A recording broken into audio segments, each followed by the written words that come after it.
At the end of this month, on July 30th, an Atlas V rocket will lift off from Cape Canaveral in Florida carrying the Perseverance rover. Should everything go as planned, the six-wheeled machine will begin exploring the planet's Jezero crater once it safely lands on the reddish sands in mid-February. As part of NASA's ongoing Mars exploration program, the rover will spend more than a year on Mars, seeking signs of habitable conditions from the planet's ancient past. Essentially, its job is to find the answer to a very simple question: did Mars once host life? Several different types of Eagle Pitcher-made batteries will power nearly every aspect of the robotic mission through each key stage of flight: reaching Earth orbit, the silent glide through space, descent through the Martian atmosphere, and the all-important landing on the planet's sandy surface. According to Jackie Kennedy, program manager, there are 14 Eagle Pitcher-made silver zinc batteries on the Atlas V rocket.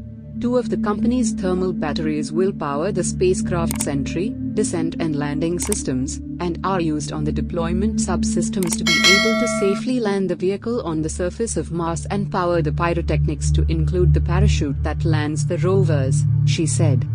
The rover's main power system are 2 Eagle Pitcher batteries wired in parallel, with each battery containing 843 amp-hour cells in series, Kennedy said. This means it is a 28-volt battery with 86 amp-hours of capacity and weighs 59 pounds. The 2 batteries, while housed inside the same structure, will function independently from the other. This is in case of the failure of one battery, she said. Unlike previous NASA-built rovers, in which Eagle Pitcher batteries were charged by solar array panels, Perseverance's main battery power system will be juiced by a low-rate nuclear power source during Mars surface operations, which includes driving, communications and other scientific experiments. The switch away from solar panels was decided by NASA after previous Mars rovers experienced power drops when sandstorms covered the solar panels. No key aspect of this mission could remotely happen without the power provided by the Joplin Company's batteries, said Ron Nolan, general manager of the company's aerospace division. We were actually going to have a big party for everyone when Perseverance is launched later this month, but then we decided it would probably be a better opportunity and even bigger party when it actually lands on Mars, Nolan said. Not surprisingly, February 18, 2021, has been circled on more than one company calendar throughout the company's Joplin headquarters. We don't usually do parties because we've got over 500 company-powered satellites in orbit, he continued. It's hard to believe, but it does get a little bit redundant.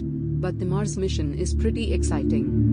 The 2,260-pound Perseverance is the latest Mars-bound rover to be powered by Eagle Pitcher batteries, dating back to the Viking 1 and 2 landers of 1976, which became the first U.S. mission to land a spacecraft safely on the surface of Mars.